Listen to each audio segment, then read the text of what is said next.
और शरीर का संगम जीवात्मा।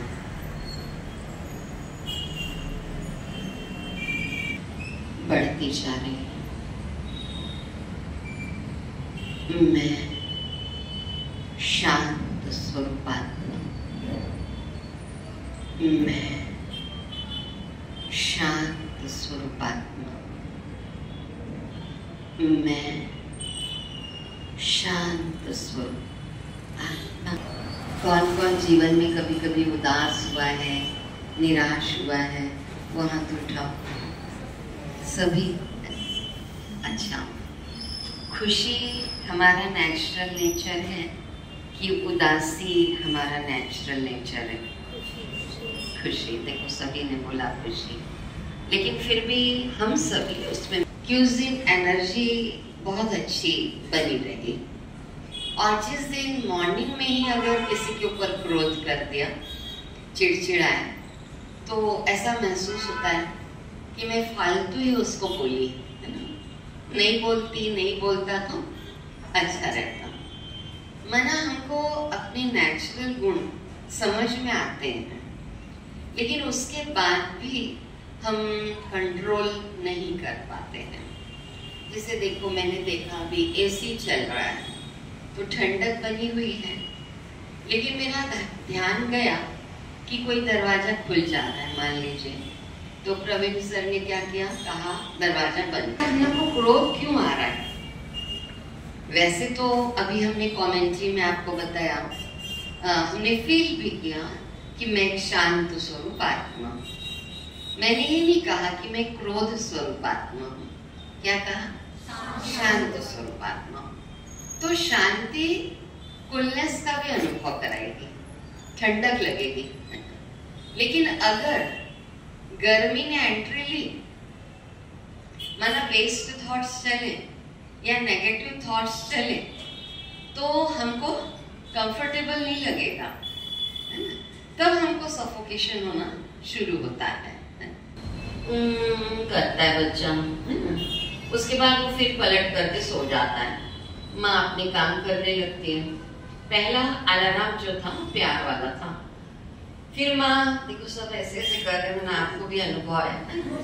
फिर माँ आई होगी 6 बजे उठाने के लिए, थोड़ा सा वॉल्यूम बढ़ा होगा माँ का, बेटा उठो, जाना नहीं क्या, स्नान भी करना है, ब्रश भी करना है, फ्रेश भी होना है ना? फिर तुमको अपनी कॉपी बुक्स भी सेट करनी है, उठो। उसका भी थोड़ा सा अलार्म चेंज होता है। फिर जो तीसरी बार माँ आती है, सीधा चादर खींचती है, हाथ पकड़ती है, उठाती, उठो स्कूल जाना है कि नहीं? तो अब उसको समझ में आ गया कि अब मुझे उठ जाना है, बस अब टाइम थोड़ा ही है, मुझे तैयार होना है। तो ये बिलीफ सिस्टम हमारा बचपन में बैठ गया कि बिना क्रोध के काम नहीं चलता। देखो मैं प्रैक्टिकल बातें करूंगी, मुझे भी ना इसको सोने का शौक नहीं होता, उस गोल्ड की बात नहीं कर रही हूँ, सोने वाली बात कर रही हूँ। मुझे भी बहुत अच्छा लगता है, सबको अच्छा लगता होगा, लेकिन आजकल ये मोबाइल ने ना नींद भी छीन ली है हम सबकी। अभी कल ही हम एक क्लास करा रहे थे पॉजिटिव थिंकिंग की, और उसके पहले 4-5 दिन पहले मैंने ऐसे ही कहा कि मुझे ना ऐसा लगता है कि साइंस ही ऐसी बिगड़ जाए कि सबके मोबाइल छूट जाए, सबके मोबाइल खराब हो जाए। ऐसे मैंने कहा 5-6 दिन पहले इन बहनों के सामने का, किसी के पास मोबाइल न रहे। लेकिन मान लीजिए मैं कहूँ कि आप मोबाइल से विड्रॉ कर लो, तो कोई नहीं करने वाला, है ना? लेकिन अगर साइंस ही काम करना बंद कर दे वो मोबाइल में, तो कर क्या सकते, 1-2 दिन वो डब्बे को छूते रहेंगे और उसके बाद तो फिर रख ही देंगे, फिर हमारी आदत हो जाएगी। तो पहले का जीवन बहुत अच्छा था, न फोन थे लैंडलाइन वाले, न ये मोबाइल, लेकिन बड़ा अच्छा जीवन व्यतीत होता था। एक दूसरे के साथ बैठते थे, हंसते थे, बात करते थे, किसी के घर भी जाते थे ना, तो ये डर नहीं रहता था कि वो टीवी देख रहे होंगे या सब अपने मोबाइल में लगे हुए होंगे। लेकिन आज थोड़ा सोचना पड़ता है। तो शायद आप लोग तो अभी की युवा पीढ़ी है, तो मुझे इस भाई ने एक वीडियो दिखाया कि एक माँ जो है टीचर थी और वो स्कूल से आकर के पेपर चेक कर रही थी। तो पेपर चेक करते करते वो एक मना उत्तर को पढ़ करके बच्चे के रोने लग गए। तो उनके हस्बैंड ने पूछा, जो मोबाइल में देख रहे थे और सास ससुर भी दोनों भी सब लगे हुए थे, तो वो पेपर चेक कर रही थी तो उसको रोना आया। कहा क्यों रो रही हो? तो कहा कि मैंने ना एक बच्चों को प्रश्न दिया था कि आपकी इच्छा क्या है। बोले ये तो बहुत अच्छा प्रश्न है। बोले नहीं, बच्चों ने बहुत अच्छे अच्छे उत्तर लिखे, लेकिन इस बच्चे का उत्तर पढ़ करके, आंसर शीट पढ़ करके मुझे रोना आ गया। और फिर जब पूरा पढ़ा तो बहुत रोने लग गई। बोले आखिर क्या हुआ? तो उसने कहा इस बच्चे ने लिखा है कि काश मैं मोबाइल बन जाऊं, काश मैं मोबाइल बन जाऊं तो मेरे दादा भी मुझे अपने पास रखेंगे, मेरी दादी भी अपने पास रखेगी, पापा भी जब ऑफिस से आएंगे तो वो मुझे अपने पास रखेंगे, और माँ भी स्कूल से आकर के मुझे अपने पास रखेगी। काश मैं मोबाइल बन जाऊं, यही मेरी इच्छा है। और उसके बाद वो और रोने लग गई। तो हस्बैंड ने कहा इतना क्यों रो रही है? तो कहा ये कोई और नहीं है, ये अपना ही बेटा है। अपने बेटे ने ये बात लिखी है क्योंकि मैं जिस क्लास में पढ़ाती हूँ उसमें मेरा बेटा भी पढ़ता है, और उसने लिखा है कि काश मैं मोबाइल बन जाऊं। तो देखिए ये स्थिति है। तो मुझे भी ये फीलिंग्स 4-5-6 दिन पहले आई कि काश ये मोबाइल खत्म हो जाए, न रहे किसी के पास। तो क्या पहले के लोगों को ज्ञान नहीं था क्या कुछ भी? आज कई बार बहुत तर्क पेश किए जाते हैं कि मोबाइल है ना तो उसमें हम कुछ बनाना सीख लेते हैं, रसोई घर का, कभी कुछ ड्राइंग, पेंटिंग या म्यूजिक, ये सब सीख लेते हैं। ठीक है, बहुत अच्छी साइंस की गतिविधियां आगे बढ़ी, लेकिन कहीं न कहीं हमारी खुशी भी गायब हुई है और हमारा स्ट्रेस लेवल बढ़ा है। किसने किसने फील किया? क्योंकि हम सब भी उसमें शामिल हैं ना। किसने किसने फील किया कि अगर आप 5-6 घंटे लगातार मोबाइल में लगे रहते हैं तो सिर दर्द होने लगता है, होने लगते हैं। तो स्ट्रेस के कारणों पर न जाते हुए निवारण पर जाए तो अति उत्तम रहेगा। कारण तो पता चल गए हैं कि कहीं न कहीं संबंधों में कड़वाहट है। पेरेंट्स के भी बच्चों के साथ या बच्चों के पेरेंट्स के साथ कोई बहुत अच्छे आजकल रिलेशन नहीं रहे, क्योंकि कई बच्चे आते हैं हमारे पास तो काउंसलिंग करते हैं उनकी, तो पता चलता है कि उनके दर्द का कारण उनके पेरेंट्स हो गए। अब अगर हम गहराई में जाएं तो क्या कोई पेरेंट्स बच्चों को दर्द दे सकते हैं? है तो हमारे विचारों का खेल, लेकिन कई बार देखने में आता है शादीशुदा जिंदगी के बाद भी कहीं और दूसरे जगह अटैचमेंट है, तो वो भी तो बच्चों को दर्द दे सकता है। अगर पेरेंट्स बच्चों का सही ध्यान नहीं रख पाते, कई बार पेरेंट्स कहते हैं कि हम सभी कंफर्ट्स बच्चों के लिए ले आते हैं, खुश रहना चाहिए ना बच्चों को, लेकिन वो बच्चों को समय नहीं दे पाते, उनको समय चाहिए। जैसे एक बच्ची का उदाहरण आता है, बच्ची ने अपनी माँ से पूछा कि माँ जब आप जॉब करने के लिए जाती हो तो जो अलमारी है जिसमें रुपए पैसे गहने रखे हैं उसको आप अपने घर में काम करने वाली बाई को चाबी देके जाती होंगी ना? तो माँ ने कहा कि बेटा मैं कैसे दे सकती हूँ वो चाबी, उसमें तो ज्वेलरी है, उसमें पैसे हैं, वो चाबी मैं अपने साथ स्कूल लेकर के जाती हूँ, ऑफिस लेकर के जाती हूँ। तो वो बच्ची कहती है छोटी सी कि अच्छा मम्मी, आपको ज्वेलरी से और पैसे से ज्यादा प्यार है, आप वो चाबी उसको देकर के नहीं जाती, उस आया को जो मुझे संभालती है, लेकिन आप मुझे छोड़ करके उसके पास चली जाती हो। तो बच्ची का दिमाग कहाँ जा रहा है सोचिए, उसको समय चाहिए। तो क्या जॉब न करे? कई सवाल हमारे अंदर उत्पन्न होते हैं कि माँ जॉब न करे, पति को भी जॉब करना है, पत्नी को भी जॉब करना है, मानो उस बच्ची के माता पिता है उनको भी, क्योंकि धन भी एक आवश्यक तत्व है। ऐसी बात नहीं है कि धन आवश्यक नहीं है, लेकिन धन सब कुछ तो नहीं है। तो मानव जीवन में अगर हम तनाव से मुक्त रहना चाहते हैं तो तन का भी स्वस्थ रहना बहुत जरूरी है, मन का भी स्वस्थ रहना बहुत जरूरी है, धन भी जीवन यापन के लिए पर्याप्त चाहिए और हमारे संबंध भी मधुर होना बहुत जरूरी है। एक बच्ची आई हमारे पास, वो कहने लगी कि दीदी मुझे ना ऐसा हस्बैंड चाहिए जो बहुत रईस हो, बहुत रईस, और मुझे घर का काम न करना पड़े कुछ भी, न खाना बनाना पड़े। मतलब मैं जो भी काउंसलिंग कर रही हूँ उसी को शेयर कर रही हूँ आपके बीच में, स्ट्रेस मैनेजमेंट के उदाहरण ही दे रही हूँ। कुछ न करना पड़े, मैं आराम से बस टीवी देखूं, मोबाइल देखूं। तो मैंने उससे पूछा कि अच्छा आपके हस्बैंड आपको प्यार न करे तो चलेगा? हस्बैंड प्यार न करे तो चलेगा?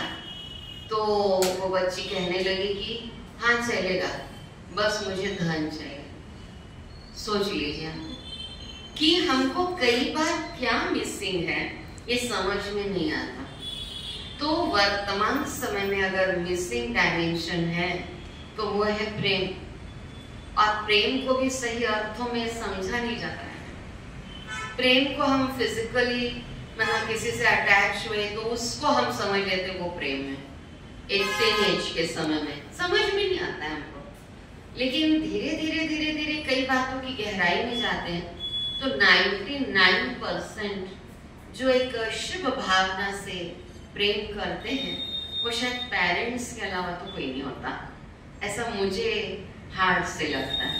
माता पिता जैसा प्यार करने वाला कोई नहीं हो सकता, एक हाथ केस को छोड़ करके दुनिया में, एक हाथ केस को छोड़ करके।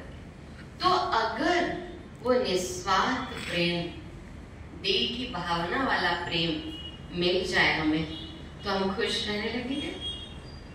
और वो सच्चे दिल का प्रेम परमात्मा के सिवाय फिर और कोई नहीं कर सकता, क्योंकि इस कलयुग के समय में किसी भी चीज की गारंटी नहीं दी जा सकती कि आपके पड़ोसी ऐसे होंगे, आपका भाई ऐसा होगा, या आपका पति ऐसा होगा, या आपकी पत्नी ऐसी होगी। क्योंकि बहुत ज्यादा एक भागम भाग की जिंदगी है, हम दौड़ रहे हैं और हमें रुक कर के एक पल सोचने का समय भी नहीं है कि वाकई में मेरे जीवन का लक्ष्य क्या है। अभी कुछ देर आने के पहले एक भाई मुझसे वार्तालाप कर रहे थे, बोले जीवन में दीदी अब मैं आनंद का अनुभव करना चाहता हूँ, मुझे सब कुछ प्राप्त हुआ, मैं विदेश की भी यात्रा करके आ गया, फ्लाइट में बैठा, सब हो गया मेरे साथ, लेकिन अब मैं अपना जीवन खुद जीना चाहता हूँ आध्यात्म के मार्ग पर चलकर। तो आध्यात्म के द्वारा स्ट्रेस को मैनेज किया जा सकता है, किया जा सकता है। लेकिन कई लोग सोचते हैं आध्यात्म माना सब कुछ छोड़ना, माना व्हाइट ड्रेस पहनना नहीं है, कोई ब्रह्मा कुमारी इसमें समर्पित हो जाना नहीं है।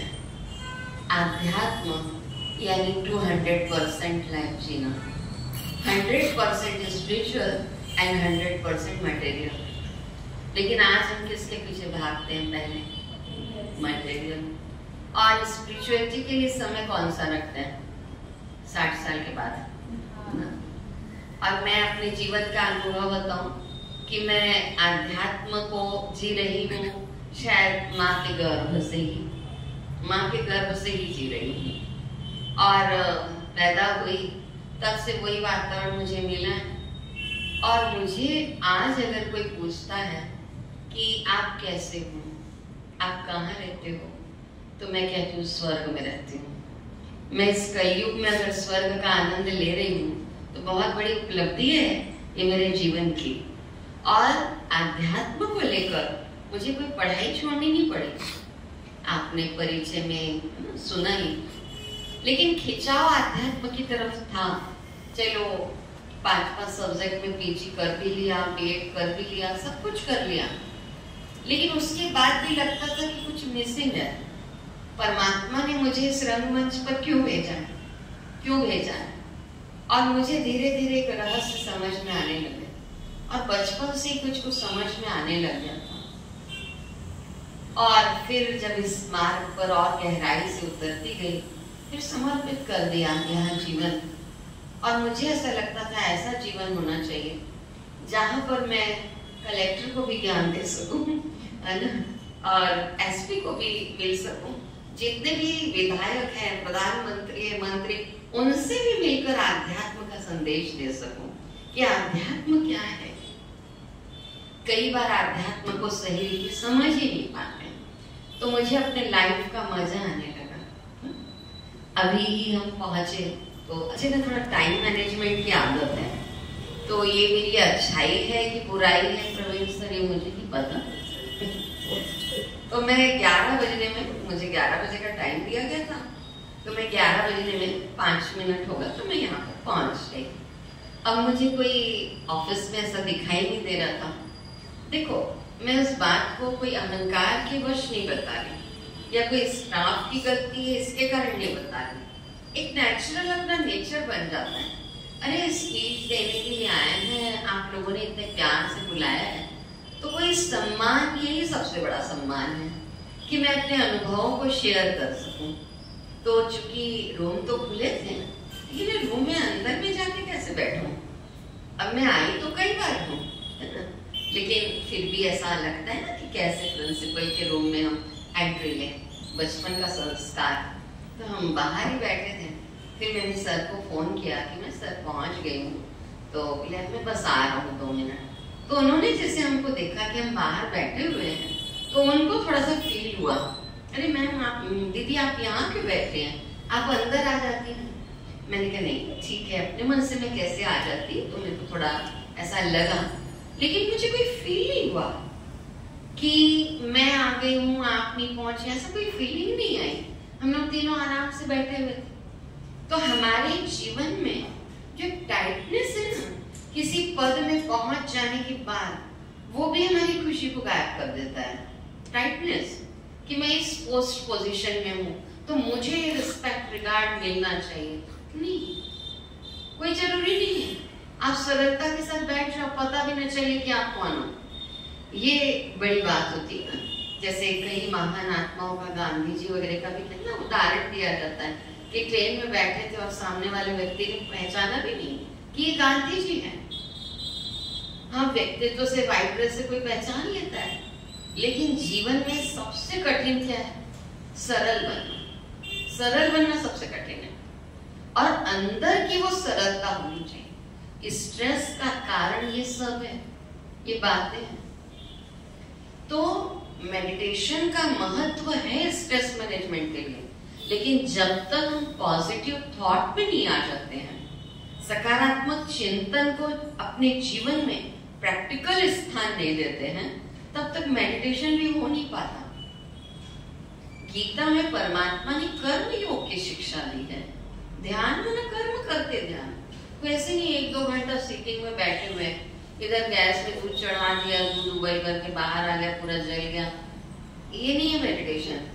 मेडिटेशन यानी कर्म योगी बनना, कर्म में ध्यान को शामिल कर लेना। तो ये रियल में मेडिटेशन।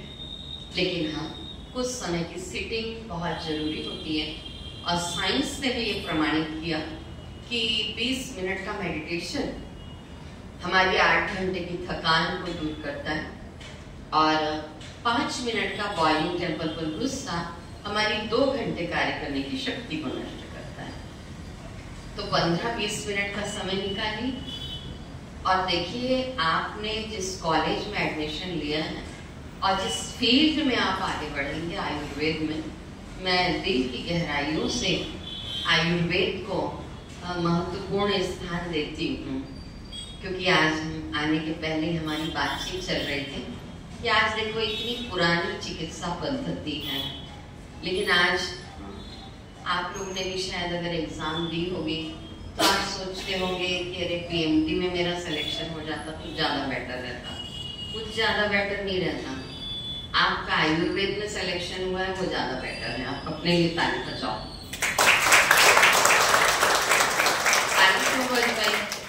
क्योंकि ना ये थोड़ा 11 बजे, बात एकदम 12 बजे है, ठीक है, तो किसी किसी को नींद आने लगती है, सुस्ती सी चढ़ती है ना, तो और जोर से एक बार ताली बजा दो।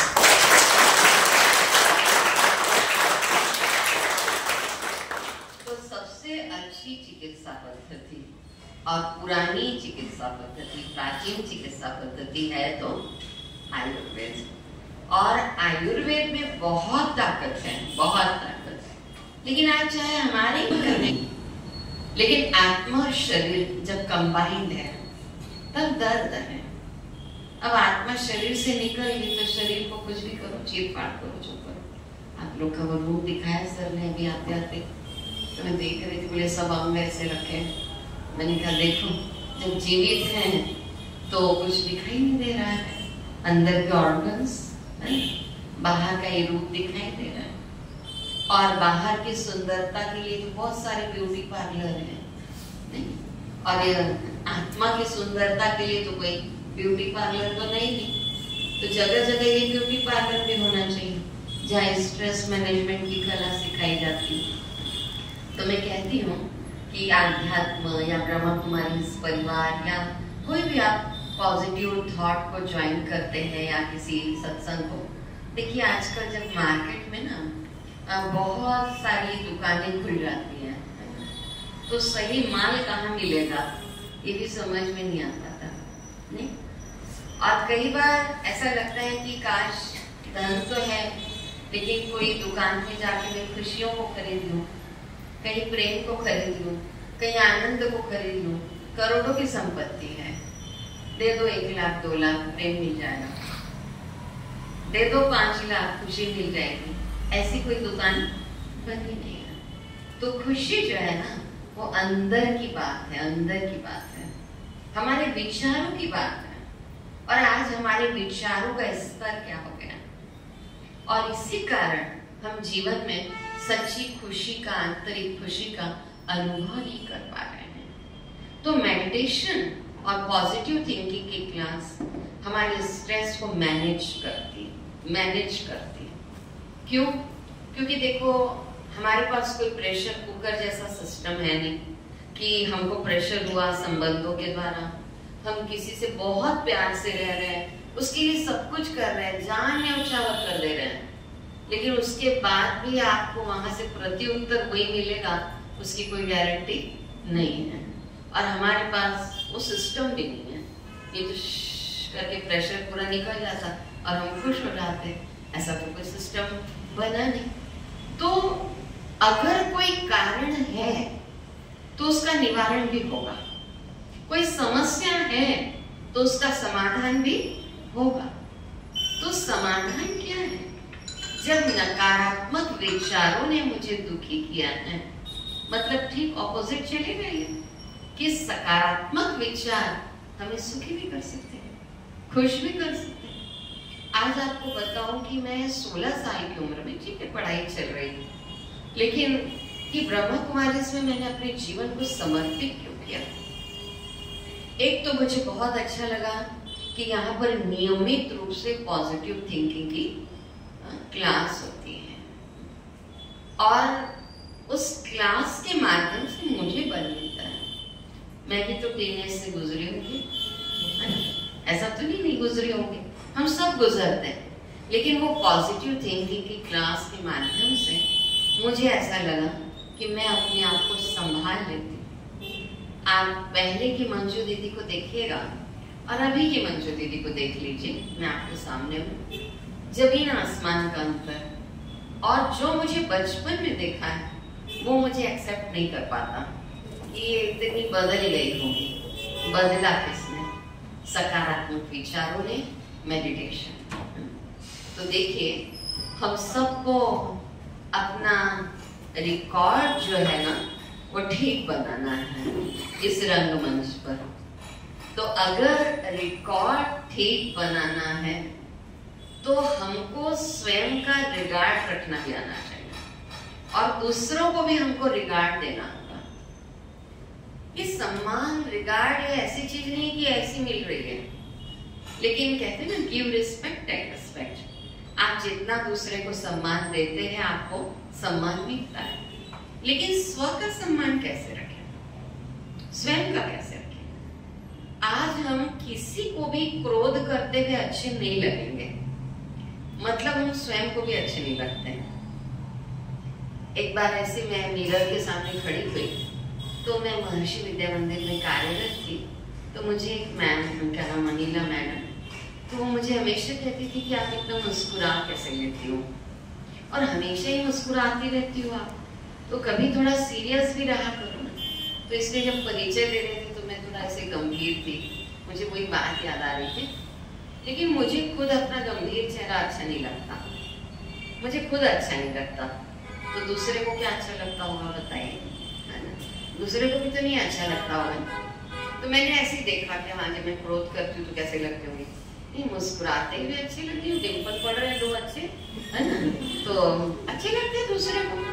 लेकिन स्वयं के प्रति रिगार्ड होना यही है कि मैं क्या खुद के साथ प्यार से रहती हूँ, मैं खुद के कार्यों को ईमानदारी के साथ करती हूँ, मेरा खुद का जो कमरा है जहाँ पर आत्मा प्लस शरीर दोनों रहते हैं, वो कमरा साफ सुथरा रहता है, जिस वॉशरूम में हम स्नान करते हैं उसको स्वच्छ रखते हैं, अपने कपड़े अच्छे से रखते हैं, क्या हम प्रेम से बात करते हैं तो हमें अच्छा लगता है, माना हम स्वयं का रिगार्ड रखेंगे। तुरंत मैंने क्रोध किया तो अपना भी रिगार्ड नहीं रखा मैंने, और दूसरे का भी नहीं रखा मैंने, तो अब मेरे संबंधों में कड़वाहट तो आ गई है। और किसी किसी संबंध के साथ इतनी कड़वाहट आ जाती है कि वो एक रिश्ता अनेक रिश्तों को बिगाड़ देता है, क्योंकि उसकी पावर बहुत ज्यादा रहती है, क्योंकि आप उनसे बहुत प्यार करते हैं और आप के साथ वो उस प्रकार का व्यवहार नहीं कर रहा है तो आप क्रोध करते हैं, तो सामने वाला आपसे प्यार से बात करने वाला है क्या? वो भी तो 2 लाइन कहेगा आपको, फिर आप कितनी लाइन कहने वाले हो? 4। नहीं, आपको कुछ ऐसा लग रहा है कहने वाली हूँ 8, देखो कितना अच्छा बता रहे हैं। हाँ, फिर सामने से प्रत्युत्तर 12 बढ़ता चला जाएगा और संबंध बिगड़ गए। अब मुझे उन्होंने जो प्यार से बातें की है वो बिल्कुल याद नहीं रहती, लेकिन उन्होंने मुझसे जो अपशब्द कहे हैं ना, वो मुझे जरूर याद रहते हैं। और जब हम दूसरे को भी बताते हैं ना, तो और उसमें तड़का लगा के बताते हैं, नमक मिर्ची और डालेंगे, हींग भी डालेंगे बढ़िया, और फिर बताएंगे उसने ऐसे बोला। माना हम वातावरण कौन सा क्रिएट कर रहे हैं, नेगेटिव कि पॉजिटिव? नेगेटिव। अब जब नेगेटिव एटमॉस्फेयर क्रिएट होने लगता है तो बात घूम करके फिर उस व्यक्ति के पास पहुंचते, तो वो व्यक्ति कहता मैंने ऐसे तो नहीं बोला था, हाँ ऐसे बोला था, लेकिन इतना तो नहीं बोला था कि जितना उन्होंने आपको बताया। अच्छा, उन्होंने ऐसा बताया तो उन्होंने भी मुझे कम नहीं बोला था, उन्होंने ये बोला था। अब तीसरा भी आ गया उसमें, चौथा भी आ गया, और बात बढ़ती जाती। उससे अच्छा तो जो व्यक्ति है ना, जिसके बारे में सुना, उसी से पूछ लो कि तुमने ऐसे बोला था, फिर वो दूसरे वाले से पूछ लो ऐसे बोला, तो फिर दोनों को बिठा दो एक साथ और संबंध जोड़ने के इससे बिठाओ, ताकि ये संबंध की कड़वाहट बढ़ती न जाए, क्योंकि इसका इफेक्ट बहुत ज्यादा हमारे मन पर पड़ रहा है। और आत्मा की ही शक्ति है मन, आत्मा की ही शक्ति है बुद्धि, और आत्मा की ही शक्ति है संस्कार। और एक बार अगर इसकी आदत पड़ती है ना, तो हमें लगता है ये नेचुरल है हमारा चिड़चिड़ाना, क्रोध करना। जैसे घुटने में दर्द होता है, कमर में दर्द होता है, उपचार नहीं किया तो उसके साथ ही हम जीवन जीते रहते हैं। कोई पूछेगा कह रहे अभी आपका कमर दर्द कैसा है, घुटने का दर्द कैसा है, तो कहेंगे वो अपनी जगह और हमारा काम अपनी जगह चल रहा है, सब एक साथ चल रहा है। ऐसी स्ट्रेस भी चल रहा है, हमारा जीवन भी चल रहा है। तो इस स्ट्रेस को भी मैनेज करना आना चाहिए। होगा, कार्य का होगा, सबका होगा। जैसे देखो कितना अच्छा कल सर ने फोन कर दिया, सच में सर मैं भूल गई थी कि मुझे आज आना है यहाँ पर, लेकिन होता है ना, यही होता है फॉलो अप करना, है ना।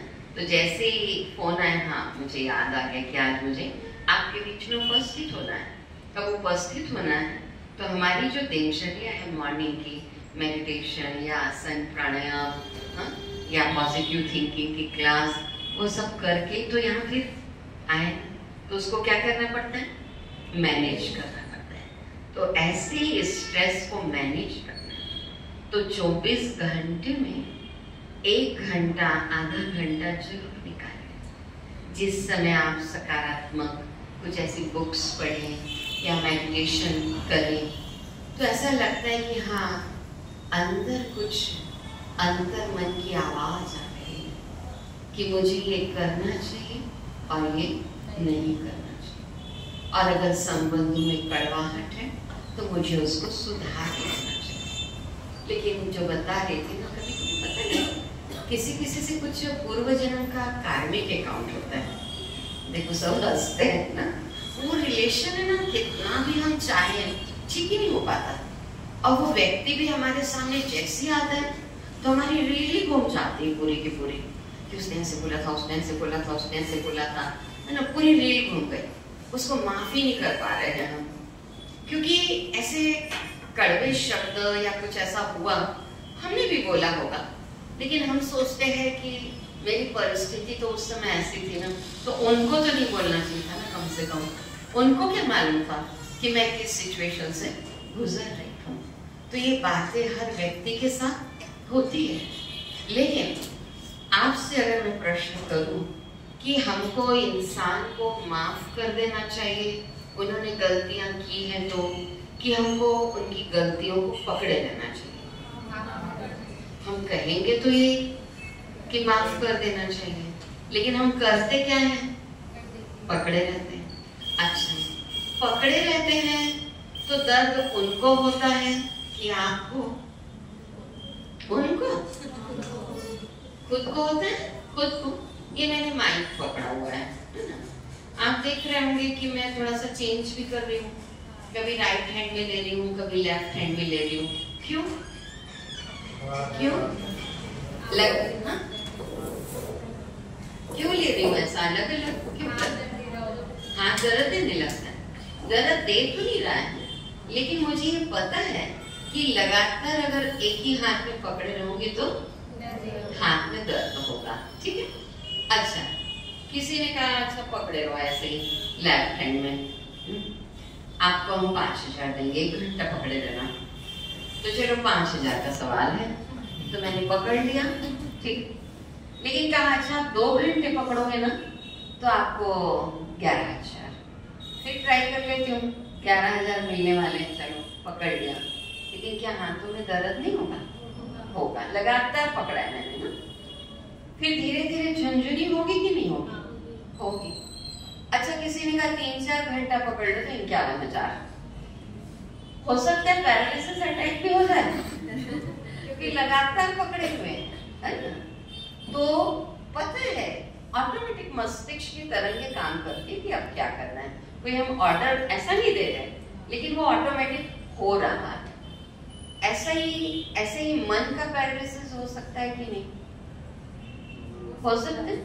अगर हम किसी की बातों को लगातार पकड़े हुए हैं और मैंने तो ये रिजल्ट आउट कर दी, मान लीजिए कि मैं इसको जिंदगी में कभी माफ नहीं कर सकती, और क्या कहते हैं पता है लाइन, मरते दम तक माफ नहीं कर सकती।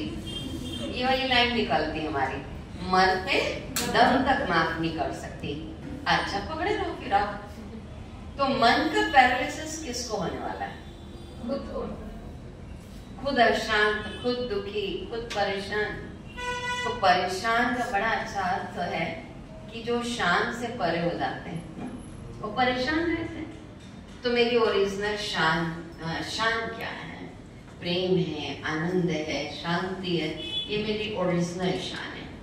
जैसे देखिए सप्तऋषि होते हैं, है ना, ठीक है, ऐसे ही सप्ताह में 7 दिन होते हैं।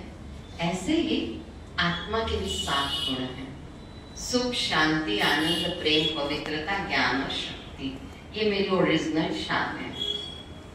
और अगर हम इस शान से परे होंगे तो परेशान हो जाएंगे। तो इस शान में हमें टिकना आना चाहिए, और ये कला पॉजिटिव थॉट और मेडिटेशन के माध्यम से आती है। ठीक है, तो अब परेशान नहीं होंगे कि होंगे? पहले भी मैंने कहा मैनेज करना है, मैनेज करना आना चाहिए। कभी कभी वर्कलोड बढ़ता है, नेचुरली ये होगा, लेकिन ऐसी महान विभूतियों की दिनचर्या को भी थोड़ा समझिए कि उन्होंने इतने कार्य कैसे करते हैं बहुत कम समय में। 24 घंटा हमारे पास भी है और उनके पास भी है, लेकिन फिर भी उन्होंने अपने समय का प्रबंधन किया, बहुत अच्छे से किया समय का प्रबंधन। इसलिए वो इस कलयुग की भीड़ में भी आगे निकल गए। और हम लोग कई बार समय का प्रबंधन नहीं कर पाते हैं, इसलिए जो कार्य होने चाहिए सही रीति वो नहीं हो पाते हैं। तो आप अपने जीवन का लक्ष्य तय करो कि मैं रियल में जीवन में अपने क्या चाहती हूँ, क्या चाहता हूँ। ठीक है, कॉलेज में एडमिशन लिया, आप एक बहुत अच्छे डॉक्टर बने, ये दिल की दुआएं हैं, आशीर्वाद है आपको परमात्मा की तरफ से, लेकिन मेरे जीवन का एक असली लक्ष्य जो है वो खुशी ही है, आनंद ही है, और ये मुझे और कहीं प्राप्त नहीं होगा, स्वयं के भीतर ही है। मृग की नाभि में कस्तूरी, लेकिन कस्तूरी की सुगंध से व्याकुल होकर उसको जंगल जंगल ढूंढता है। तो वैसे ही शांति, प्रेम, आनंद सब अपने पास है, बस केवल विचार कठिन है। जो संकल्प शक्ति स्वामी विवेकानंद के पास है, वो संकल्प शक्ति हमारे पास भी है, लेकिन हमको उसको दिशा देना आना चाहिए। और जब हमने दिशा दे दी तो हमारी दशा भी क्या हो जाएगी, बदल जाएगी, है ना। कई लोग जाते हैं ना ज्योतिषियों के पास, कुछ समय ऐसा चलता रहता है तो लाइन देखेंगे, मुझे नहीं आता ना कुछ भी, तो फिर कहेंगे अच्छा ये आपकी लाइन है, ये आपकी लाइन है ना, आप बहुत अच्छी पढ़ाई करेंगे, धन धान्य रहेगा, ये रहेगा, लेकिन आपका स्वास्थ्य थोड़ा ठीक नहीं रहेगा, उसके लिए क्या करूँ वो बताइए। फिर अंगूठी पहना देंगे आपको एक, मैं उसको रॉन्ग नहीं कह रही हूँ ना, राइट ही कहूँगी, लेकिन जैसे आपने अंगूठी पहनी तो आपकी सोच बदली कि मैं उस ज्योतिषी के पास गई थी तो उन्होंने मुझे अंगूठी पहनाई, अब मेरा स्वास्थ्य ठीक रहेगा या मेरे साथ अब सब कुछ अच्छा हो जाएगा। तो आपके विचार बदले हैं और उन्होंने अंगूठी पहना दी है। कौन कौन से रत्न रहते हैं ना, तो वो पहन लेते हैं। तो हमारी सोच जैसी बदली, मन में वो थॉट आया, तो अब काम करना शुरू कर दिया उस विचार ने हमारे शरीर पर। तो इसीलिए ये जरूर कहूँगी कि मोबाइल में भी आप ना ये व्यर्थ और कुछ ऐसे सीरियल जो आपके मन को परेशान कर देते हैं, है ना।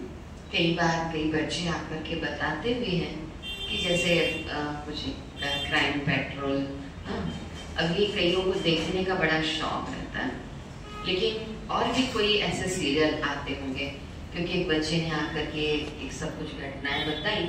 रायपुर में घटना घटित हुई थी कि किस प्रकार वॉशिंग मशीन में उनको लगा कि इसमें कपड़े धुलते हैं, मैं अपने छोटे भाई को भी धो दूँ इसी में, और उसने वॉशिंग मशीन चालू कर दी। एक बच्चे ने चाकू का खेल करना शुरू किया, तो बड़ा था, उसके हाथ में चाकू था, वो बीच वाले भाई को दौड़ा रहा था। छत पे वो लोग खेल रहे थे, वो इतना डरा कि मतलब वो बीच वाला भाई नीचे गिर गया, उसकी मौत हो गई। अब ये डरा कि माँ क्या कहेगी, तो चीखने की आवाज़ तो कुछ ऐसे आई, तो उसने इतना उसको भी डर लगा कि उसने कुछ चाकू अपने इसमें भोंक लिया, और फिर माँ को आवाज़ सुनाई थी तो छोटे बेटे को नहला रही थी, तो उसको इतनी घबराहट हुई कि दोनों बेटे ऊपर खेल रहे हैं। वो भागी तो देखा एक नीचे है, वो चाकू लगा हुआ है, और फिर उसको लगा कि अरे मैं छोटे बेटे को तो ऐसे ही छोड़ के आ गई, तो वहाँ देखा वो भी पानी में डूब, एक साथ 3 बेटों की मौत। तो कई बार जो देख रहे हैं दृश्य, उस दृश्य का प्रभाव भी जा रहा है। अब देखिए फिल्मों को भी देखते हैं, मैं नहीं कह रही हूँ कि मत देखिए, क्योंकि आप युवा वर्ग हैं, मैं कहूँगी तो भी आप मानने वाले तो हैं नहीं, लेकिन एक बात बता रही हूँ मैं आपको, हो सकता है किसी के अंदर कोई पॉइंट क्लिक हो जाए और वो जीवन में कुछ बातों को अपना ले। तो अब वो शाहरुख खान है, ऐश्वर्या राय है, सुष्मिता सेन है, अब वो मिस वर्ल्ड बनी, वो बनी, है ना, अब उनको देख देख करके जो फैशन है वो हम अपना रहे हैं, उनके पीछे कईयों की जिंदगी बर्बाद। अब वो तो एक हाथ बनी, लेकिन इधर क्या, आजकल गांव में भी अगर जाते हैं तो पहले गांव में कुछ ऐसे दृश्य नहीं दिखाई देते थे, मान लीजिए, लेकिन अभी तो गांव में भी वो चीजें चली गई। संस्कारवान बनना है, प्रेम करना किसी के साथ गलत नहीं है। मैं देखो बहुत खुले दिल से बातें करती हूँ, लेकिन प्रेम में जब धोखा मिलता है तो वो प्रेम कहाँ है? प्रेम तो धोखा ही नहीं देगा कभी किसी को, तो अंदर इंसान टूटता है। तो वो गीत गाते हैं, फिर इस दिल के टुकड़े हजार हुए, है ना, कोई यहाँ गिरा कोई वहां गिरा, अब तू नहीं तो कोई और सही, और नहीं तो कोई और सही, अब कोई तो मुझे मिलेगा ही मिलेगा। अब इस खोज में ऐसे डिप्रेशन के शिकार हो जाते हैं, क्या बताऊं। अभी कुछ दिन पहले बहन आई, अब वो मुझसे जब बैचलर लाइफ में थी ना, तब उसने मुलाकात की थी। अब जब उसने अपनी हिस्ट्री बताना मुझे शुरू किया तो उसे क्या रोना है, मुझे रोना आ गया। मैं सच कह रही हूँ। मैंने कहा देखो, आपको एक से सीख नहीं मिली थी क्या, जो फिर आप दूसरे में, तीसरे में, चौथे में, पांचवें में जा रही हो, चक्कर लगा रही हो, तो क्या करें, ऐसे लगता है। देखिए रुको, थोड़ा देर के लिए रुको, और आप शांति से बैठोगे ना, तो आपको ना, आप अपने पेरेंट्स के भी, कई पेरेंट्स ऐसे रहते हैं कि बहुत खुले दिल से कुछ अपने अनुभवों को शेयर करते हैं, तो हमको उनसे बातें करने बहुत अच्छा लगता है। मेरी माँ थी ना, एज ए फ्रेंड मुझसे बहुत अच्छे से बातें करती थी, तो मैं उनसे कई बातों को शेयर कर पाती थी। बोला ना, माँ होती है, माँ का स्थान कोई नहीं ले सकता, लेकिन हाँ डर लगता है, और विशेष बच्चियों को लेकर के तो माता पिता को बहुत डर लगता है। तो हमको ये सोचना चाहिए थोड़ा गहराई में बैठ करके कि वाकई में सच्चा प्रेम हमें क्या सिखाता है, और केवल फिजिकली अट्रैक्शन हमें क्या सिखा रहा है, सिवाय कुछ नहीं बचता। और कई बार आप देखते हैं कि कई मर्डर हो रहे हैं, ये केसेस हो रहे हैं, पेरेंट्स को भी, दादा दादी को भी, नाना नानी को, सबको डर लगता है। तो कहीं हम खुद स्ट्रेस में रहकर दूसरों को भी स्ट्रेस तो नहीं दे रहे हैं। मुझे अपने जीवन को मूल्यवान बनाना है, तो मूल्यवान बनाना है तो मैं गलत कुछ भी नहीं कहती, लेकिन इतना अपने ऊपर कंट्रोल होना चाहिए कि मैं अपने जीवन का लक्ष्य निर्धारित करूंगा, और फिर उस बात के लिए जो शास्त्रों में आप भी पढ़ेंगे शायद, कि ब्रह्मचर्य 25 वर्ष तक, फिर 25 वर्ष के बाद गृहस्थ जीवन में एंट्री लो, उसके बाद फिर वानप्रस्थ, कई बातें आती हैं। तो हमको अपने जीवन की जो सुरक्षा है खुद करनी चाहिए, और अपनी लाइफ की चार्ज अपने हाथ में लेनी चाहिए। दूसरे के हाथ में अपना रिमोट कंट्रोल देके बिल्कुल नहीं रखो कि वो जैसा कहेगा, वो जैसा कहेगी मैं करूंगी, क्योंकि वो मुझे बहुत प्यार करता है, वो मुझे बहुत प्यार करती। नहीं, मेरे लाइफ का रिमोट कंट्रोल मेरे हाथ में होना चाहिए, और जब मेरे हाथ में कंट्रोलिंग पावर होती है तो रूलिंग पावर आ जाती है। गुस्सा नहीं करना है किसी भी बात में, लेकिन अपने आप को संभालना है, क्योंकि मैं आत्मा राज हूँ। और जब रूलिंग पावर आ जाती है तो हम स्वयं को मैनेज करना सीख जाते हैं। इसीलिए कहते हैं सेल्फ मैनेजमेंट। तो स्ट्रेस को मैनेज करने के पहले सेल्फ को मैनेज करना चाहिए, और जिसने स्वयं को मैनेज करना सीख लिया वो दूसरों को भी स्वतः ही मैनेज कर लेगा। तो मैं हर साल जब भी आई हूँ, खैर अलग अलग तरीके से भावनाएं प्रकट हुई हैं, और कभी भी कोई हर्ट कर दे तो आनंद नहीं है। जैसे आप लोगों के एक वाइब्रेशन आते हैं, वो परमात्मा की कुछ टचिंग होती है, और वैसे मैं बोलना शुरू कर देती हूँ। उसमें मेरी पावर काम नहीं करती है कुछ भी, वो बस मैं सौंप देती हूँ। क्या बोलना है मैं उसको भी नहीं सोचती, क्योंकि मुझे मालूम है कि परमात्मा को इनको क्या देना है, वही देंगे वो। लेकिन हाँ, फिर भी मैंने आयुर्वेद की बात कही, तो मैंने कुछ ऐसे पॉइंट्स निकाले थे कि मेडिटेशन को स्थान दीजिए, पॉजिटिव थिंकिंग को स्थान दीजिए। और गीत आपको बहुत अच्छे लगते हैं, फिल्मी गीत भी हो सकते हैं वो, उसमें 5 मिनट कम से कम तालियां बजाकर क्लैपिंग जरूर कीजिए। हमें पुराने गीत बहुत अच्छे लगते हैं। जिंदगी एक सफर है सुहाना, यहाँ कल क्या हो किसने जाना, या जिंदगी प्यार का गीत है, इसे हर दिल को गाना पड़ेगा। तो कहीं भी जाते हैं तो कोई एक हाथ गीत के द्वारा हम थोड़े से एक्सरसाइज भी करवा देते हैं, ठीक है। तो एक्यूप्रेशर भी कीजिए, घरेलू चिकित्सा को अपने जीवन में स्थान दीजिए ताकि आप हमेशा युवा बने रहें, मना फिट रहें, ठीक है। मैं सब पूछ रही थी, पंचकर्म चिकित्सा पद्धति भी बहुत अच्छी पद्धति है, ठीक। और मैंने सबसे फर्स्ट में मैंने विचार को ही रखा है और फिर सेकंड पर मेडिटेशन को रखा है।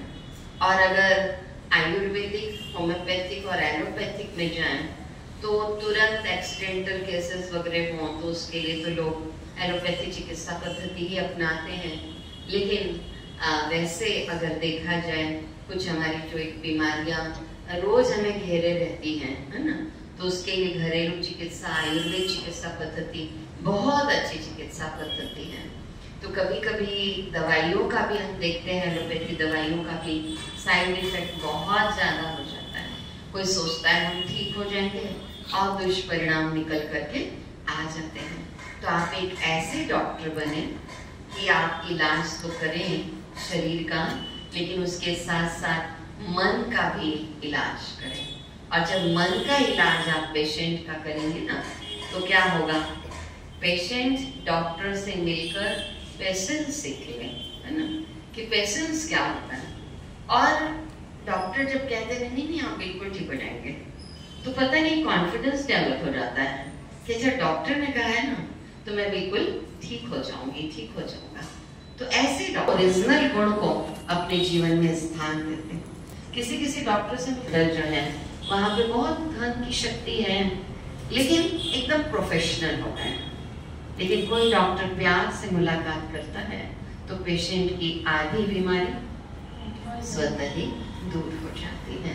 तो इसीलिए ऐसा डॉक्टर बनना, तो हम चाहेंगे आपको भी एक गीत के आधार पर, नहीं विक्रम भाई, जिंदगी एक सफर है सुहाना, यहाँ कल क्या हो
मेरा नाम हर्षा है। मैं हमेशा से साइकोलॉजी बुक ये सब में बहुत इंटरेस्ट लेती हूँ। मेडिटेशन वगैरह भी मेरे को पसंद है और मेरे दादा बड़े दादा लोग ब्रह्म कुमारी से जुड़े हुए हैं, तो मैं बहुत कनेक्ट कर पा रही थी इन चीज़ों को। सबसे आपने इतने अच्छे से बताया, आपने कुछ ही समय में मैंने जितने भी मोटिवेशनल बुक पढ़े हैं सबको समेट दिया है। लाइक पॉजिटिविटी, हम्बल रहना, और हमेशा जैसे महात्मा गांधी के एग्जाम्पल देके बताया कैसे ग्राउंड टू अर्थ रहना चाहिए, और हैप्पीनेस पे, नेगेटिविटी नहीं रहना चाहिए, सेल्फ ग्रोथ पे। तो आपने जितना सब बताया वो सब बहुत इंस्पिरेशनल था, और मैं चाहूँगी कि मैं ये सब को अपने ज़िंदगी में इम्प्लीमेंट करूँ और खुद को एक बेटर वर्जन पाऊँ। Thank you. सभी शिक्षकों को सुप्रभात। मुझे दीदी जी का एक शब्द बहुत अच्छा लगा जब उन्होंने कहा कि हमें दूसरों को माफ़ कर देना चाहिए। कुछ समय पहले मैं भी किसी एक बात को लेके बहुत ज़्यादा परेशान था एक किसी खास बिंदु पर, लेकिन जब मैंने उन्हें माफ़ कर दिया तो मुझे बहुत खुशी हुई। आज इस बात को जब दीदी जी ने कहा तो मैंने अपने आप से कनेक्ट किया तो मुझे बहुत अच्छा लगा, इसलिए मैं स्वयं से इस बात को सबके सामने कहना चाहता हूँ।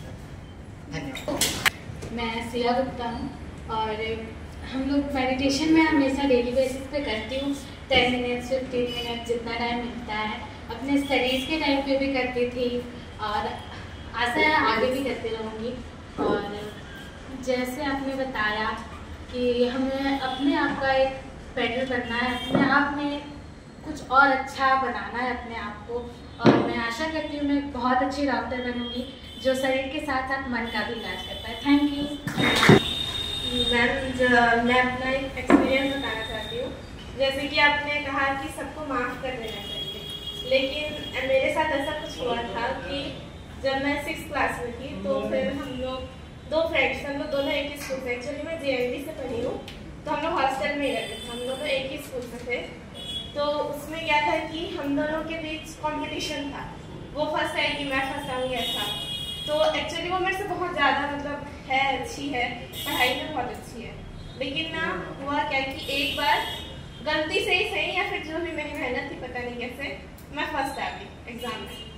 तो उसको मेरे से फिर इतना चिढ़ हो गया, फिर हम दोनों का रिलेशन जो है वो धीरे धीरे ख़त्म होने लगा। और फिर 12th तक पहुँचते तक मतलब ऐसा था कि हम दोनों एक दूसरे का चेहरा भी नहीं देखना चाहते थे। और अब ऐसा है कि मतलब दोनों ने नीट की तैयारी की थी, उसका MBBS में हो गया और मेरा BMS में। तो अभी भी पेरेंट्स कंपेयर करते हैं कि ऐसा है वैसा है करके, लेकिन वही चीज़ है मतलब आज तक मेरे अंदर से वो नहीं आ पाया कि ऐसा है कि हाँ हम लोग मतलब इतने अच्छे दोस्त थे। अभी भी मेरे को गिल्ट फील होता है कि हम लोग साथ में थे तो हम लोग अच्छे से रह सकते थे करके, लेकिन अब तो कोई ना कांटेक्ट है ना कुछ है, तो मैं कैसे उस चीज़ को मतलब फिर से बना सकूं मेरे को समझ नहीं आता। बहुत अच्छा, क्योंकि मैं इस बच्ची को देख रही थी सुनाते हुए तो मुझे ऐसा महसूस हुआ कि इसके नैन बार बार गीले हो रहे हैं। मेरा ध्यान उसी तरफ गया, मैंने कहा वाइट टी-शर्ट, अब नाम तो किसी का पता नहीं है, तो मैंने बुलाया इसको। हर के मन में कोई ना कोई बात है, लेकिन उसके वाइब्रेशन मुझे कैच हुए कि इसके दिल में कुछ बात है और ये शेयर कर दे, और इसने शेयर भी कर दिया। आपको मैं बताऊं कि खास बहनों के लिए कहा जाता कि थोड़ा ईर्ष्या हम लोग में मतलब हम शब्द ही निकलेगा, भाइयों के हम भाई शब्द प्रयोग करते हैं, बॉयज़ के तुलना में, भाइयों के तुलना में गर्ल्स में थोड़ी ईर्ष्या की मात्रा ज़्यादा रहती है। और कई बार पेरेंट्स भी जब इस बात को लेके कंपेयर करने लगते हैं तो हमें थोड़ी तकलीफ तो बढ़ती है। इसलिए मैं कई बार पेरेंट्स की भी काउंसलिंग करती हूँ, है ना, बच्चे से अलग मिलूँगी और पेरेंट्स से अलग मिलूँगी। इसलिए मैं एक उदाहरण दे देती हूँ कि भिलाई में एक बच्ची पढ़ रही थी, उसके फादर पुलिस डिपार्टमेंट में और उनका ट्रांसफ़र हुआ यहाँ बिलासपुर में। तो वो भिलाई में 10th तक फर्स्ट आती थी और जब यहाँ आई और उसने महर्षि में एडमिशन ली तो उसकी ना तो कोई फ्रेंड्स थी ना टीचर्स इतना नाम जान पा रहे थे, क्योंकि बच्ची अभी आई है और जो शुरू से नर्सरी से पढ़ रहे थे उनका एक अलग था। तो ये बच्ची धीरे धीरे डिप्रेशन में चली गई और उसके बाद ये 12th में फेल हो गई ना, जो फर्स्ट आती थी वो फेल हो गई। मैं इस बात को जरूर समझा दूँगी पूरा आपको कि उसके बाद उनके पेरेंट्स इतना मतलब नर्वस हुए कि अब तो कोई उपाय ही नहीं, बस वो ऐसे रात दिन ऐसे छत में बस देख रही है, कुछ कर नहीं रही। लेकिन जब पेपर में हम लोग के बारे में पढ़ा तो वो आई टिकरापारा ब्रह्म कुमारी सेवा केंद्र, और फिर से जब वो 12th का एग्ज़ाम देना था तो 15 दिन ही कुछ बचे थे और ऐसा लग रहा था फिर से फेल हो जाएंगी। और माँ ने तो सारी बातें शेयर कर दी थी, लेकिन मैं बच्ची से जब अलग मिली तब कई बातें घर की भी हमें महसूस होती हैं।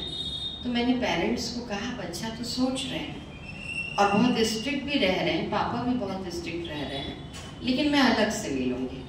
और अलग से उसको जब पॉजिटिव थॉट का डोज देना शुरू किया, मेडिटेशन कराना शुरू किया। कल एग्ज़ाम है, वो आज भी आ रही थी, और उसके बाद उसका जो रिजल्ट निकला लगभग 75% आए, और अभी वो कलकत्ता में पढ़ रही है और शायद अब अच्छी जॉब भी कर रही है। और जब यहाँ पर मैंने बुलाया था डिप्टी कलेक्टर को हमारे सेवा केंद्र में, तो उस समय युवाओं की क्लास चल रही थी, और उस बच्ची ने खड़े होकर के उनसे पूछा कि सर, स्पिरिचुअल लाइफ और मटेरियल लाइफ, क्या ये दोनों का आपस में कनेक्शन है, मटेरियल और स्पिरिचुअल या एजुकेशनल? तो उन्होंने कहा नहीं, अभी तो केवल पढ़ाई पे ध्यान दो, अभी स्पिरिचुअलिटी की तरफ भागो मत, जाओ भी मत। लेकिन फिर उसने खड़े होकर के बोला कि सर, जो हमारा मटेरियल लाइफ है वो लाइफ का केवल एक पार्ट है, छोटा सा, है ना। स्पिरिचुअलिटी जो है पूरे पार्ट को चेंज कर देती है, तो फिर मटेरियल क्या है? आपको जो धक्का लगा है उस बात का है कि बहुत अच्छी फ्रेंडशिप थी, फ्रेंडशिप रहती, कोई बात नहीं, मेरा यहाँ हुआ, उसका वहाँ चयन हुआ, लेकिन हम अच्छे दोस्त तो बन करके रहते। कई बार ध्यान रखें कि मेरे लिए कहना बड़ा आसान होगा, लेकिन आपको उसको फेस करना कठिन लग रहा होगा, लेकिन मैंने कुछ चीज़ों को फेस नहीं किया है, ऐसी कोई बात नहीं है। तो देखिए कि कुछ लोग होते ही नहीं हैं उस प्रकार के, क्योंकि वो, हम सब एक आत्मा है, आत्मा के ओरिजिनल गुण बहुत अच्छे हैं, लेकिन कोई कोई कंपटीशन में आकर, या किसी को हम बहुत प्रेम भी करते हैं ना, तो कई बार सामने वाला केवल हमको रुलाना ही चाहता है, मतलब इतना टूट जाए, वो इतना टूट जाए कि वो जीवन में कुछ कर ही ना पाए, इस टाइप की सोच वाले लोग भी रहते हैं। इसीलिए वो गीत है ना, मुस्कुराने की वजह तुम हो, गुनगुनाने की वजह तुम हो, तो मुस्कुराने की कला बस सीख लो।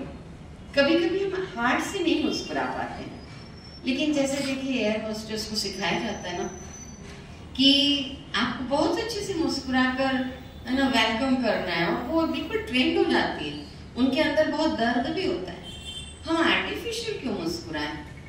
नेचुरल हमारे जीवन में वो बात आ जाए, तो कभी न कभी ये दुनिया गोल है, उसके जीवन की भी परिस्थितियां कुछ न कुछ हैं, उनके जीवन, ऐसा सोचना नहीं है कि कुछ ऐसा होना चाहिए, लेकिन कुछ बार, कई बार अंदर का जो प्यार रहता है ना, तो कभी न कभी फिर मुलाकात होती है, और उस मुलाकात में आप हमेशा झुक करके चलना। कहते हैं ना, झुकते वही है जिसमें जान होती है, अकड़े रहना मुर्दों की पहचान होती है। तो अगर आपके वाइब्रेशन बहुत पॉजिटिव रहेंगे, तो हो सकता है थोड़ा टाइम लगे, लेकिन एक न एक दिन ऐसा आएगा कि जो आपसे वो गले लगेगी, है ना। कहते हैं आज जो गाली देने वाले हैं, कल हमारे से गले जरूर लगते हैं। ब्रह्मा कुमारी उसको भी गाली देने वाले कई लोग हैं, लेकिन हम किसी के लिए दुर्भावना नहीं रखते, और वही आज आकर के हमें गले लगाते हैं। कई लोग बहुत अच्छा समझते हैं, कई लोग नहीं समझते। आपने भी फर्स्ट इम्प्रेशन आपका क्या गया होगा जब मैं यहाँ पर आकर के बैठी होंगी व्हाइट ड्रेस, क्या गया होगा? पता नहीं क्या बताएंगे कहीं झेलाए मत, है ना। थोड़ा बहुत किसके किसके अंदर थॉट आया था, ऐसा आया होगा? नहीं आया था? बहुत अच्छी बातें बताएंगे, यही आया था। अच्छा, अच्छी बातें तो सभी बताते हैं, लेकिन मैं आप में उतर जाऊंगी ये किसने किसने सोचा था?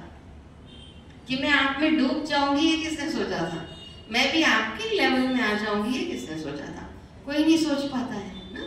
तो जीवन में ये ईर्ष्या द्वेष की बातें आती हैं, और कई बार उस छोटी सी उपलब्धि को हम बहुत बड़ी उपलब्धि समझने लगते हैं। जीवन की सबसे बड़ी उपलब्धि वही नहीं है, इसलिए मैंने क्लियर किया था। आज कई बड़ी बड़ी पोस्ट वालों को मैंने सुसाइड करते हुए देखा है, सुना है। आज दिल्ली में एक बच्चे ने, नाम नहीं लूँगी क्योंकि कोई जानता है तो तकलीफ हो जाती है, इतना अच्छा बच्चा, उस समय मतलब उसने पूरे एमपी में, उस समय छत्तीसगढ़ में बना था, उसने टॉप किया था, और फिर शादी भी हुई, एक बच्ची भी हुई, और उसके बाद सुना कि सुसाइड कर लिया। अब कई बातें बताई जाती है कि वो किसी के साथ वो अटैच था, अफेयर था, लेकिन शादी किसी के साथ हुई और दूसरे के साथ, और उसको बर्दाश्त नहीं हुआ, पेरेंट्स के ऊपर भी वो उसकी नाराजगी, और उसने अपने जीवन का अंत कर लिया। तो सोचिए, IQ लेवल तो था लेकिन SQ लेवल नहीं था। IQ मीन्स इंटेलेक्चुअल कोशेंट और SQ मीन्स स्पिरिचुअल कोशेंट। तो IQ ही सब कुछ नहीं होता है। IQ के साथ साथ EQ भी चाहिए, इमोशनल कोशेंट, MQ भी चाहिए, मॉरल कोशेंट, और SQ, ये तीनों में स्टेबिलिटी ले आता है। और जब तीनों में स्टेबिलिटी आ जाती ना, तो हम 200% लाइफ जीते हैं। तो जो भी है, हर का अपना अपना नेचर है। जब पांचों उंगलियां भी एक जैसी नहीं हो सकती, तो हम दो एक जैसे कैसे हो सकते हैं? तो वो उसका संस्कार, वो मेरा संस्कार। लेकिन आप चेक कीजिए, मेरा संस्कार राइट है ना, रॉन्ग की तरफ तो नहीं जा रहा है। तो हमेशा अगर वो मेरे सामने भी आएगी तो मैं तो मुस्कुराऊंगी। वो भले मुस्कुराए या ना मुस्कुराए, लेकिन मैं विश जरूर करूंगी। तो सामने वाला भी कब तक, ये मेरे जीवन के अनुभव है, सामने वाला भी कब तक, आखिर उसको हार मानना पड़ता है। और कई बार भले वो लोगों के सामने एक्सेप्ट ना करे, लेकिन अंदर से वो स्वीकार करता है, कुछ तो है इनमें दम। ठीक, तो आयुर्वेद दी बेस्ट है मेरी नज़र में। आपको खुशी नहीं हुई क्या? है ना, मैं नहीं, मतलब एलोपैथी को नहीं वो कर पाती हूँ, लेकिन होता है कई बार अपने घर के सदस्यों को ही ले जाना पड़ता है वहाँ पर, क्योंकि लोग कहते हैं। लेकिन आयुर्वेद चिकित्सा पद्धति, और अगर आप आयुर्वेद के एक बेस्ट डॉक्टर बनते हैं ना, तो मुझे बहुत बहुत बहुत दिल से खुशी होगी, क्योंकि आने वाला समय आयुर्वेद का ही होने वाला है। तो आपके द्वारा दिए गए सुझावों और मार्गदर्शन में हमारे छात्र छात्राएं जो है अपने जीवन में आत्मसात करेंगे और सकारात्मक विचारों के साथ आयुर्वेद में आगे बढ़ेंगे।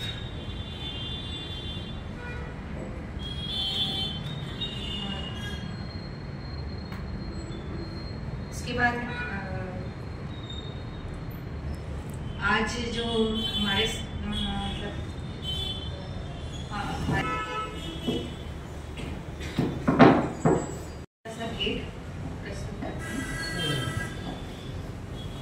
नेशनल करिकुलम के प्रथम दिवस में आज यहाँ उपस्थित हमारी चीफ गेस्ट मंजू दीदी, उनके साथ पूर्णिमा दीदी और विक्रम भाई, आज बहुत ही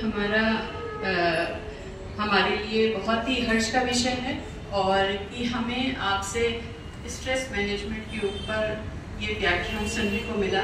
और ये जो NCISM की जो गाइडलाइन है उसके अकॉर्डिंग ये लेक्चर्स प्लान किए गए हैं सभी बच्चों के लिए, जिसमें स्ट्रेस मैनेजमेंट, टाइम मैनेजमेंट और भी अनेक विषय हैं जो आप लोगों को सुनने को मिलेंगे।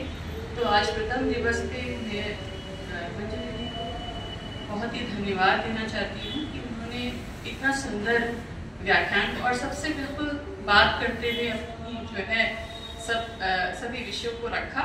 तो मैं उनका महाविद्यालय की तरफ से बहुत ही आभार प्रकट करती हूँ। और आपको बताना चाहेंगे कि मंजू दीदी हमारे यहाँ पर एंटी रैगिंग कमेटी की भी सदस्य हैं, और यहाँ हमारे यहाँ एथिकल कमेटी है उसकी भी सदस्य हैं। तो मंजू दीदी तो हमारे महाविद्यालय की अपनी ही है। तो और जब भी उनको यहाँ पर बुलाते हैं हम, तो वो सहर्ष इस निमंत्रण को स्वीकार करती हैं और आकर के हमें ये ज्ञान देती हैं। तो मैं महाविद्यालय की तरफ से सभी का धन्यवाद देना चाहती हूँ उनके साथ उपस्थित थे। और साथ में यहाँ पर डॉक्टर प्रवीण मिश्रा सर का, डॉक्टर दीदी मरकाम, डॉक्टर कविता प्रधान, रजनीकांत शर्मा सर का और सभी छात्र छात्राओं का मैं धन्यवाद देती हूँ।